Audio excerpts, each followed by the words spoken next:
আল্লাহ রাব্বুল আলামিন আমাদেরকে পৃথিবীতে একা একা ছেড়ে দেননি, পৃথিবীতে পাঠিয়ে দিয়ে আল্লাহ পাক আমাদেরকে আসমানি কিতাব দিয়েছেন। কি দিয়েছেন? প্রত্যেক যুগে যুগে আসমানি কিতাব এসেছে, তাওরাত, জাবুর, ইনজিল, কোরআন এসেছে। আগেকার আসমানি কিতাবগুলো কি এখন চলবে না চলবে না? আগেকার আসমানি কিতাবগুলো কি এখন চলবে না চলবে না? যখন থেকে নবী মুহাম্মদ সাল্লাল্লাহু আলাইহি ওয়াসাল্লাম নবী হয়েছেন এবং তার উপরে কোরআন নাজিল হয়েছে, এখান থেকে নিয়ে কিয়ামত পর্যন্ত অন্য কোনো আসমানি কিতাব কেউ মানলে কি চলবে না চলবে না? এ বিষয়ে নবী সাল্লাল্লাহু আলাইহি ওয়াসাল্লামের একটা হাদিস বলি, তারপর সামনে যাই। একদিন নবী সাল্লাল্লাহু আলাইহি ওয়াসাল্লামের সামনে ওমর রাদিয়াল্লাহু আনহু বসে আছেন। কে বসে আছেন?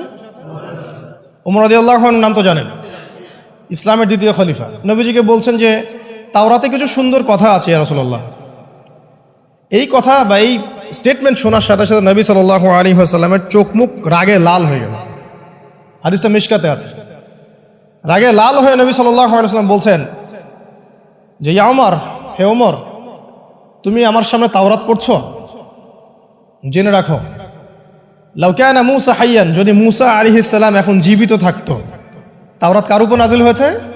মূসা। তাওরাত পড়ছো আমার সামনে, তাওরাত যার উপর নাজিল হয়েছে সেই মূসা আলাইহিস সালাম যদি জীবিত থাকতো এখন, ফাত্তাবা'তুমুহু, আর তোমরা আমাকে বাদ দিয়ে তার অনুসরণ করতে, ওয়া তারাকতুমুনি, আমাকে ছেড়ে দিতে, লা দালালতুম আন সাওয়াইস সাবিল, তাহলে তোমরা অবশ্যই পথভ্রষ্ট হয়ে যেতে। তাওরাত পড়ছো, এখন যদি মূসা আলাইহিস সালামও জীবিত থাকতো আর তোমরা আমাকে বাদ দিয়ে নবী মূসার অনুসরণ করা শুরু করতে, তোমরা অবশ্যই জাহান্নামী হয়ে যেতে। লাউ কানা মূসা হাইয়ান, যদি মূসাও জীবিত থাকতো এখন।